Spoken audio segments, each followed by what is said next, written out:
시편 68편의 말씀을 준비하기 위해서 몇 종류의 책을 보니까 이 68편의 제목을 거의 모두가 날마다 우리 짐을 지시는 주님이라고 말하고 있더라고요.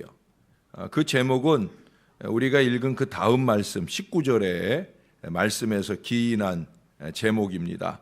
날마다 우리 짐을 지시는 주, 곧 우리의 구원이신 하나님을 찬송할지로다. 이게 뭐 한두 권의 책에만 적어놓은 제목이 아니라 여러 권의 책들의 이 제목으로 이 시의 제목을 말해주고 있어요. 이 시에는 실제로 여러 가지 모양으로 우리 삶의 모든 면에서 우리 짐을 져주고 계시는 하나님의 모습을 발견하게 하고 있습니다. 5절과 6절에 보시면 그의 거룩한 처소에 계신 하나님은 고아의 아버지시며 과부의 재판장이시라.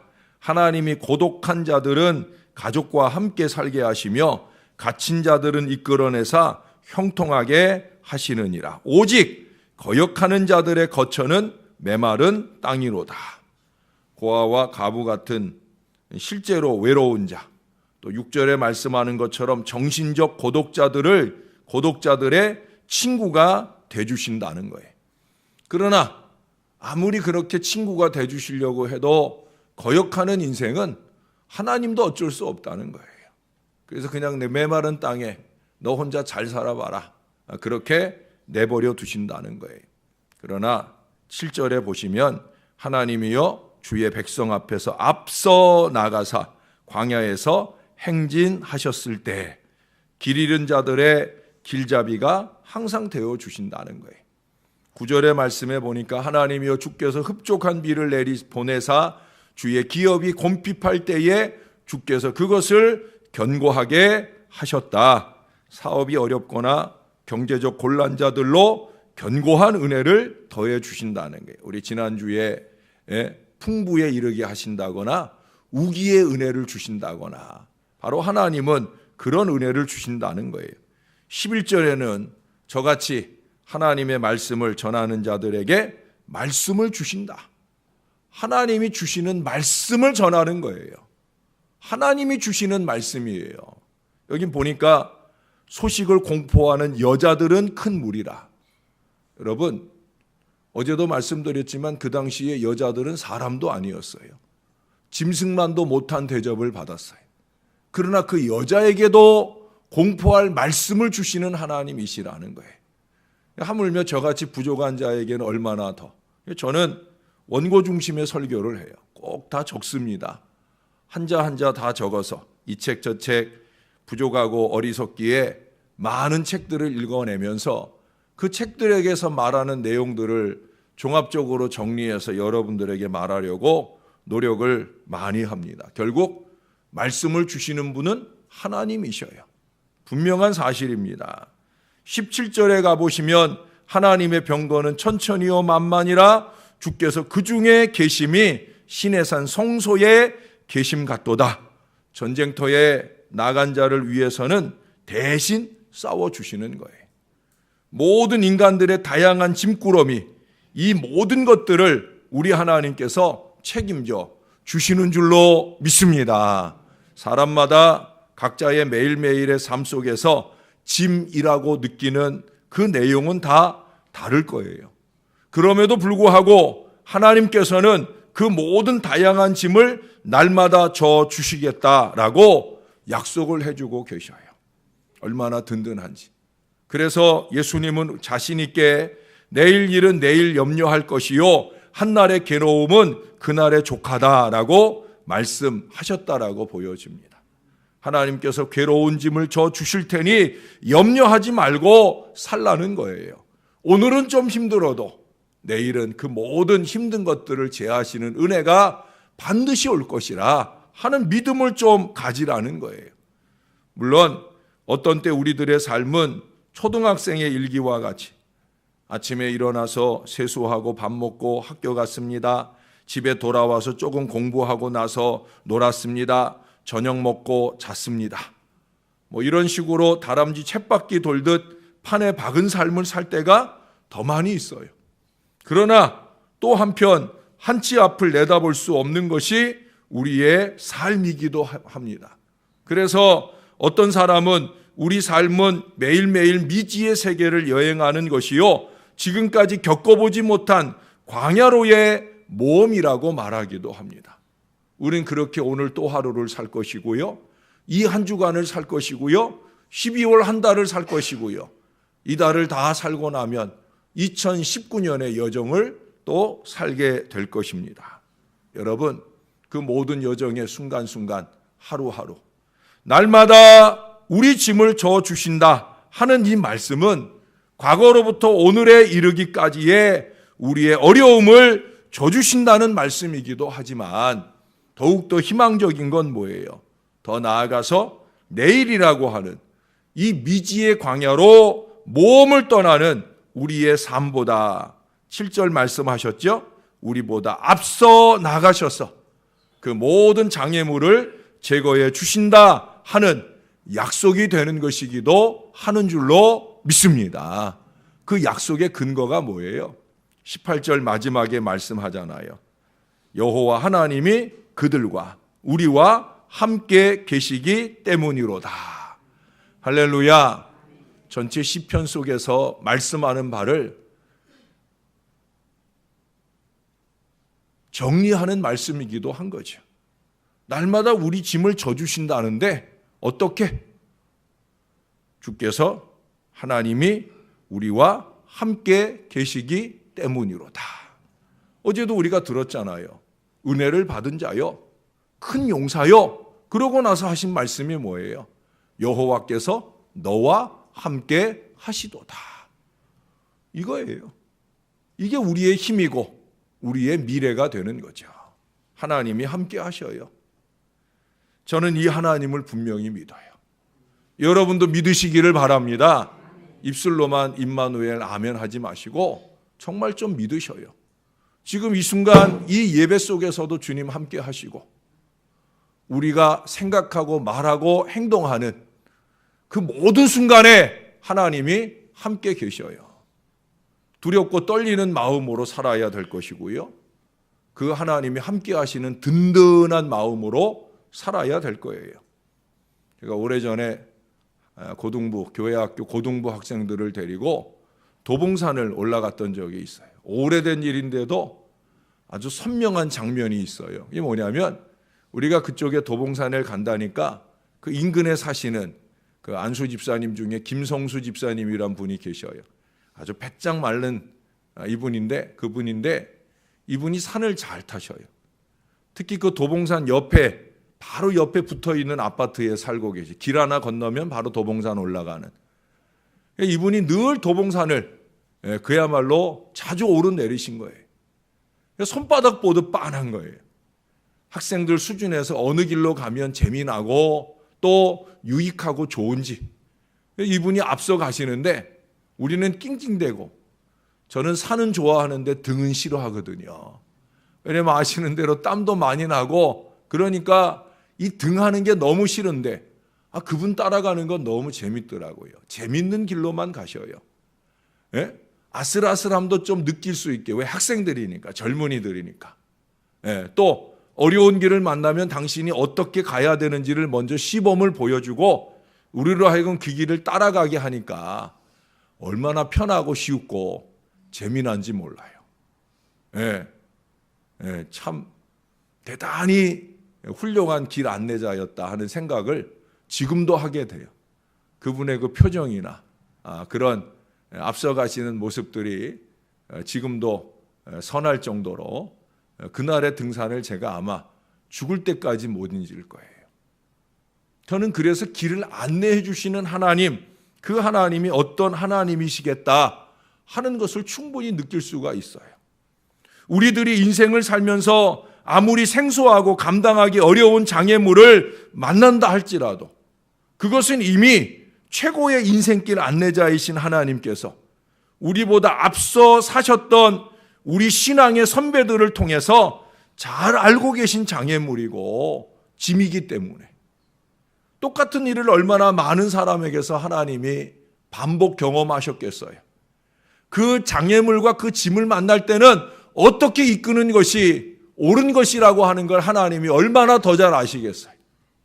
얼마나 많은 목사들에게 제가 경험해 보지 못한 일들을 경험하게 하시면서 그 길을 이끌어 가셨겠어요. 얼마나 많은 성도들에게, 우리 신앙의 선배들에게, 이 성경 안에 있는 신앙의 선배들만 아니라 성경 밖 얼마나 많은 신앙의 선배들의 갈 길을 우리 하나님께서 다 이끌어 보셨겠어요. 이건 뭐 손바닥 정도가 아니라 정말 아주 환하실 거라는 거죠. 바로 그 하나님이 넉넉히 우리의 짐을 져주시고 피할 길을 주시고 갈 길을 인도하신다는 거예요. 그래서 제가 강조해서 말씀드릴 수 있는 거예요. 말씀대로. 바로 그겁니다. 윌로우 크릭 교회의 빌 하이빌스 목사님께서 이런 글을 적으셨어요. 178초 시한부 생명이라는 제목의 이야기입니다. 178초면 3분에서 2초가 모자르는 거예요. 짧은 시간이죠. 그 178초의 시한부 인생을 사는 주인공들은 누구냐? 어제도 제가 설교 시간에 계기비행 얘기를 했잖아요. 계기비행 훈련하는 사람들이에요. 계기비행에 익숙해지기 위해서 조종사들은 끊임없이 계기비행 훈련을 해요. 근데 그 계기비행 훈련을 할 때 그 화면에 아주 청명하고 좋은 날씨에서 모의 훈련을 합니다. 근데 청명하고 좋은 날씨 가운데서 모의 훈련할 때는, 모의 비행 훈련을 할 때는 아주 유능하게 잘 난다는 거예요. 그런데 막 비바람이 몰아치고 먹구름이 치고 폭풍우가 몰아치고 하는 그런 상황에서 모의 비행 훈련을 할 때, 그때 20명이 훈련을 하면 20명 중에서 20명이 178초를 넘기지 못하고 다 추락한다는 거예요. 그 이유가 뭐겠어요? 계기비행을 안 하기 때문에 그런 거예요. 자꾸 시계가 확보되는, 자기 시야가 확보되는 상황에서 운전을 하려고, 조정을 하려고 신경을 쓰다가 178초를 못 넘기고 다 떨어진다는 거예요. 철저히 계기만 익숙하게 바라보고 그 계기가 이끄는 대로만 가면 아무 문제 없이, 말씀이 말씀하시는 바대로만 그냥 가면 아무 문제 없이 은혜의 미래를 향해 힘차게 날아갈 수 있는데, 자꾸 자기 관점을 자꾸 생각한다니까요. 자꾸 자기 생각을 자꾸 생각한다니까요. 그래서 시야가 확보되기를 바라다가 결국 추락하는 거예요. 신앙의 추락도 마찬가지고요. 인생의 추락도 마찬가지예요. 그래서 제가 계기비행 훈련을 최근 들어 2번 얘기하고 오늘까지 얘기하면 3번 얘기하는 거예요. 여러분, 3번째 얘기하는 거는 아시나 몰라요. 3번째입니다. 그러나 그 3번째 얘기는 여러분만 들으시는 거예요. 여러분은 특별한 분들이에요. 계기비행 훈련을 좀 하셔요. 철저히 말씀대로 그 말씀이 주시는 길을 한 걸음 한 걸음 가야 되는 거예요. 여러분, 잠언서 3장 5절 6절에 말씀하잖아요. 너는 마음을 다하여 여호와를 신뢰하고 내 명철을 의지하지 말라. 너는 범사에 그를 인정하라. 그리하면 내 길을 지도하시리라. 철저한 거예요. 하나님을 신뢰하고 의지하고 인정하는, 여러분 3번이나 다른 표현을 쓰고 있지만 같은 얘기예요. 하나님을 신뢰하고 의지하고 인정하면, 그러면 내 길을 지도하신다는 거예요. 여러분, 이 설교는 일주일 전에 준비되어 있는 거고요. 일주일도 더 됐죠. 일주일도 더 전에 준비되어 있는 설교고요. 어제 제가 전한 말씀은 석 달 전에 준비되어 있는 말씀이에요. 왜 같은 얘기를 반복할까? 그건 하나님이 아시죠. 말씀을 주시는 분은 하나님이시니까. 철저한 거예요. 어떤 건 맡기고 어떤 건 내 맘대로 하고, 이게 아니란 말이죠. 범사에 하나님을 인정하라잖아요. 그래야 우리 길을 이끄신다고 그러잖아요. 아까 우리 6절에서 봤잖아요. 오직 거역하는 자의 거처는 내가 어쩔 수 없다. 거역하는 걸 내가 어떻게 하겠느냐. 말씀대로 계기비행을 잘하는 인생일 때에야 그 고독한 자리에서도 쉴만한 물가 푸른 초장으로 내가 이끌어 가는 것이지. 자기 마음대로 하겠다는데 내가 어찌 하겠느냐. 바로 그런 말씀이에요. 그래서 오늘 시인은 19절에서 말씀하는 거예요. 날마다 우리 짐을 지시는 주, 곧 우리의 구원이신 하나님을 찬송할지로다. 그리고 나서 그 뒤부터 20절 이하에서는 하나님께 대한 찬송을 가득 담고 있어요. 35절까지 다 읽고 제가 설교 준비를 하는데, 저는 설교 준비를 할 때 제 설교 준비를 하는 습관은 그래요. 그 본문을 적어도 몇 번을 계속 읽어요.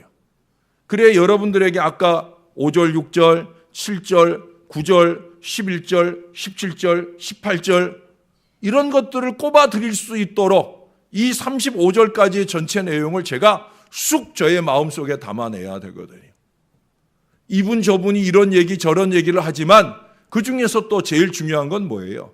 내 마음에 감동하신 주께서 주시는 말씀, 그걸 찾아가는 게 더 중요한 거거든요. 그래서 35절까지 다 읽으면서 얼마나 신바람이 나는지 여러분은 어떠신지 모르겠어요. 제 말이 정말인지 아닌지 한번 집에 가서 오늘 이 35절까지의 말씀을 여러 번 곱씹어 읽어보셔요. 정말 신바람이 납니다. 정말 기분이 좋아집니다. 쫙 가라앉았던 마음이 쑥 일어나는 은혜를 경험할 수 있어요. 똑같은 하나님의 말씀이니까 제가 느끼는 느낌을 여러분도 느낄 수 있어야 되는 게 너무 당연한 거예요. 특별히 19절에서 확 올라갔다가 조금씩 올라가다가 35절에서 완전하게 올라가요. 마지막 35절에 뭐라고 그래요? 하나님이여 위엄을 성소에서 나타내시라이다. 이스라엘의 하나님은 그의 백성에게 힘과 능력을 주시나니 하나님을 찬송할지어다. 할렐루야. 하나님이 힘과 능력을 주셔요. 어제 제가 하루 사역이 많았잖아요. 예? 하루 사역이 너무 많았어요. 예. 우리 새로운 교육자가 이제 이달 말에 오실 때까지는 저도 그렇고 박 전사님도 그렇고 아마 하루 사역이 많을 거예요. 날마다 많을 거예요. 그러나 여러분, 오늘 새 아침을 맞이하며 여러분 앞에 선 저는 다시금 힘과 능력이 생겨납니다. 오늘도 또 우리 성전 미화 위원들과 길진 않지만 함께 위로하는 은혜 여정을 다녀올 거예요. 지치지 않을 거예요. 힘들지 않을 거예요. 왜? 하나님이 힘과 능력을 주시니까. 우리 하나님이 힘과 능력을 주시니까 다시 에너지 빵빵 채우고 하늘의 은혜의 걸음을 걸어가는 이 하루, 이 한 주간을 살게 될 줄로 믿습니다. 사랑하는 성도 여러분, 우리 구주 예수 그리스도께서 날마다 우리 짐을 져주시는 주님이신 것을 믿으십니까? 그렇다고 하면 이제 우리의 할 일은 딱 한 가지뿐이에요. 우리 앞서 행하시는 그분께 우리의 날마다의 삶을 맡기고 다만 그분을 찬송하며 가는 거예요. 현재는 감사할 내용이 없어도 곧 넘치도록 부어주실 것을 바라보면서 감사할 수 있는 이 믿음이 우리에게 필요한 거예요. 오늘 하루도 이 한 주간도 이제 이 한 달 동안도 그리고 다가올 2019년도 그렇게 우리 짐을 날마다 져주실 우리 하나님 의지하고 힘과 능력 가운데 힘차게 걸어가는 저와 여러분 될 수 있기를 우리 구주 예수님의 이름으로 간절히 축원합니다. 기도하겠습니다. 하나님, 오늘도 부족한 종에게 미리 말씀해 주시고 그 말씀하신 바를 이 주의 자녀들에게 말할 수 있도록 은혜 주시니 감사를 드립니다. 우리 주님의 말씀입니다. 이 말씀을 받는 주의 백성들이 철저히 하나님을 신뢰하고 인정하고 의지하며 이 말씀이 말하는 바를 따라 힘차게 걸어가게 도와 주시옵소서. 고아와 가부와 모든 고독자들의 위로와 친구가 되시는 주님, 그 주님이 임마누엘로 나와 함께 하시고 나의 외로움을 덜어주시고 나의 갈 길을 밝히 보여주시는 우리 하나님이신 것을 우리가 분명하게 믿고 나아가는 오늘 하루의 삶이 되게 하시고 이 한 주간의 삶이 되게 도와 주시옵소서. 곱씹어 오늘 말씀의 제목을 힘들 때마다, 좌절될 때마다, 낙심될 때마다 되새기게 하여 주옵소서. 날마다 우리 짐을 져주시는 주님, 날마다 우리 짐을 져주시는 주님, 오 아버지 하나님, 종이 그러한 것처럼 여기 머리 숙인 주의 모든 자녀들이 그 믿음을 가지고 말씀을 주신 주님을 의지하며 승리의 전진을 그대로 걸어가는 하나님 백성들 되게 인도하여 주옵소서. 어떤 건 말씀대로, 어떤 건 내 맘대로가 아닙니다. 내 기준이나 내 관점을 다 내던지고 하나님이 주시는 이 말씀대로 말하게 하시고 이 말씀대로 의지하고 나아가는 저와 이 모든 자녀들 되게 하셔서 갈 길을 밝히 보여주시는 하나님의 은혜 중에 승리의 전진을 이어가도록 역사를 더하여 주옵소서. 어제로부터 우리는 이미 교회력의 새해를 맞았습니다. 새해를 어깨 쫙 펴고 기쁜 주님과 함께 행복하게 살아갈 이 하나님의 사랑하는 모든 자녀들 다 될 수 있도록 축복해 주시옵소서. 감사합니다. 예수님 이름으로 기도합니다. 아멘.